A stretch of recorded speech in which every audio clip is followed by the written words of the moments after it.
Thank you, Father. Amen. Thank you for this glorious day, Lord. Yes, We Lord. get to celebrate the life you gave for us. Amen. Thank you. So let's just get straight into it, folks. And the scripture I'm reading today is, Father, forgive them, for they know not what they do. So why would Jesus say that? Why would he say, Father, forgive them, for they know not what they do? The first point is, he was showing the true merciful heart of God. Come on. Like a father done Come on. for a son. Come on. Yeah. And it's important to note that Jesus' prayer, Father, forgive them, does not mean that everyone was forgiven unilaterally. And unilaterally means without regard or legitimate interest of others. So, Father, forgive them. It does not mean that everyone was forgiven unilaterally without repentance and faith. See, we need to have repentance. Yeah. It does mean that Jesus was willing to forgive them, and forgiveness was in fact the reason that he was on the cross. That's why we can walk the way we do today, where we are, and be who we want to be, basically, because he gave us that choice.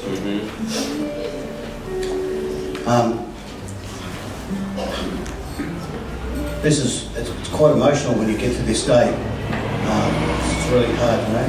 The words Father forgive them, and we've got to remember the words Father forgive them is actually a prayer. And we can't build anything without prayer. Yeah, come on, Dino. Come on. That's good. It says, Father forgive them. It shows the merciful heart of God. The simple meaning is mercy and love. And it's just the love of the Father. Amen, Lord. And see, even in his agony, Jesus' concern was for the forgiveness of those who were his enemies. Yeah. You know, it says, forgive those who trespass against us.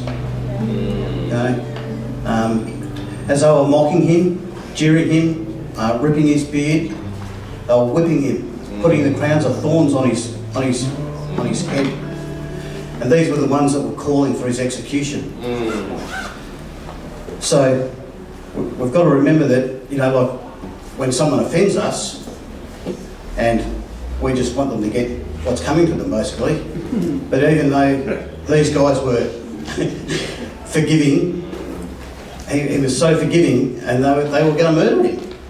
I mean, who does that? Only one man. I think we can all relate to something where, you know, someone's offended us and we wanted them to get what's coming to them, you know. And it says in Mark 15:29-30, and those who passed by blasphemed him, and so they're at the bottom of the cross there, wagging their heads and saying, Aha! You who destroyed the temple and built it in 3 days. Verse 30, it says, save yourself and come down from the cross. And he says, he still asks the Father to forgive them. Yeah. Father, forgive them, for they know not what they do. Second point here, he was actually fulfilling the Old Testament prophecy of the prophet Isaiah. In Isaiah 53:12, and it says, therefore I will divide him a portion with many, and he shall divide the spoil with the strong. Yeah. Because he poured out his soul to death and was numbered with the transgressors, and I've put that in brackets, criminals. Remember the other two fellows in there, he's in the middle, and there's the thief on the cross and the other fellow. And so, yet he bore the sin of many, and he makes intercession for the transgressors. So if we look at Isaiah 52:13, and we go back a little bit there, and it says, behold, my servant shall deal prudently, he shall be exalted and extolled and be very high. Meaning the suffering of the servant will give way to his exaltation. Jesus' suffering culminated in the crucifixion, but gave way to the resurrection. So the meaning of that word culminated means to reach the highest or climactic or decisive point. And I think Jesus giving his heart, or giving his life for us, is quite a decisive point in that history. My third point is, Jesus was putting into practice the principle that he'd already taught on the Sermon on the Mount. See, the reason that we know the Sermon on the Mount is if we look at Matthew chapter 5, verses 1-2, and it says, and seeing the multitudes, he went up on a mountain, and his disciples came to him. And verse 2 says, then he opened his mouth and taught them. And then let's look at this other thing about the forgiveness thing. We look at Matthew 5:43 to 44. And he says, you have heard that it was said, you shall love your neighbour and hate your enemies. But, in verse 44 he says, but I say to you, love your enemies, bless those who curse you, do good to those who hate you, and pray for those who spitefully use you and persecute you. Could you do that, folks? Think you could? Anyone? No? I find that pretty hard. Jesus the persecuted, pray for the persecutors. My fourth point, the sinners who put Jesus on the cross were totally ignorant of what they were doing. They didn't know the true ramifications of their actions. The soldiers personally held no ill will toward him. They were simply following orders, doing what they were supposed to do. You see, this is how they normally treated condemned men. They believed that he truly deserved it. They didn't know that they were killing the Son of God, otherwise they wouldn't have done it. It says, looks in 1 Corinthians 2 verse 8 where it says, which none of the rulers of this age knew, for had they known, they would not have crucified the Lord of glory. And it says some study notes here that I had in my New King James version. Sorry, Oskar, not the King James, but the New King James. The rulers of this age did not recognise Jesus as the Lord of glory. Their lack of recognition resulted in his crucifixion, and in this in turn became the basis of the gospel. So paradoxically, our acceptance was made possible by Christ's rejection. The meaning of that paradoxically is in a seemingly absurd or self-contradictory way. See, the mob didn't even really know whom they were trying to destroy. The Jewish leaders have deceived them into believing that Jesus was fake and a troublemaker. If we have a look at Acts 3:17, it says, and now, brothers, I know that you acted in ignorance, as did also your rulers. In praying, Father, forgive them. Remember that praying, it's a prayer. Father, forgive them. Jesus revealed his infinite mercy.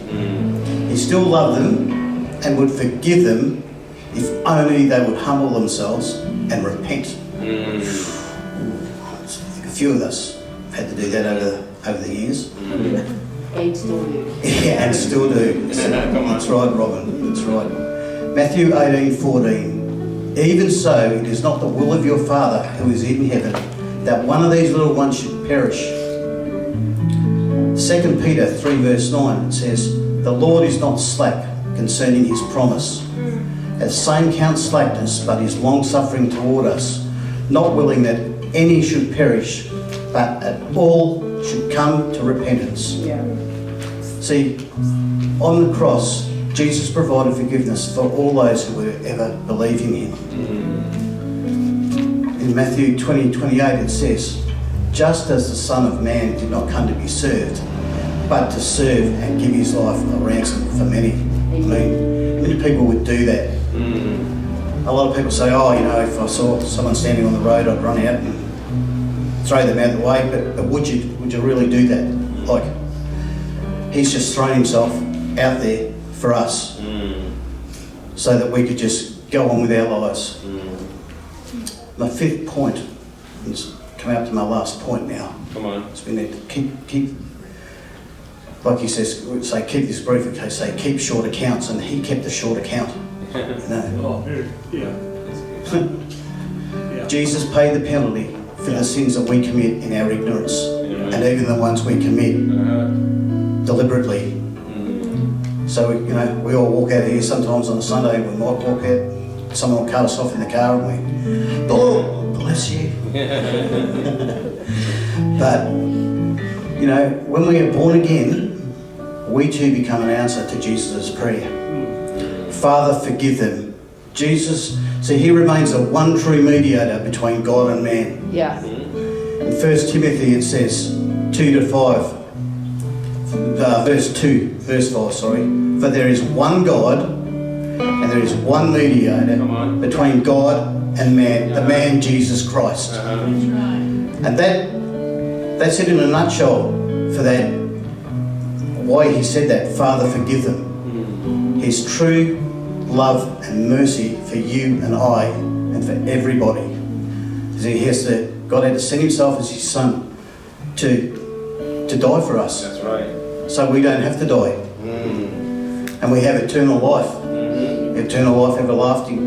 And I'll just finish with this scripture that I've always loved this scripture. I know we know John 3:16, for God so loved the world, he gave his only begotten son, that whoever believes in him will have eternal life. It goes on. But I've always loved this scripture, and I'll leave it as my final scripture for this sermon, and it says, John 15:13 says, greater love has no one than this, than he lay down his life for his friends. Amen. So, I just, before I finish, I think of this thing that happened a little while ago, where I don't know where it was, what country it was, but there was a man that used to run a bridge, and he used to have to lift the bridge up for the boats to get through. And down the bottom was all the winding gear and stuff like that, where all the things are turned. And his little boy came to work with him this day. And he realised that he was down in the basement when he was going to have to raise the bridge. Now, if you hadn't raised the bridge, there's going to be 300 or 400 people who are going to die. And his little boy's down there. And so he had to make that decision to wind the bridge up so that those people would live. And that's what Jesus did for us. So, Amen. Sorry to bring that like that, folks. I know a lot of us have kids and things like that. So we can't imagine what it would be like to have to do something like that. But that's exactly what Christ did for us. So I thank you, Father, in Jesus' name. Amen. Amen.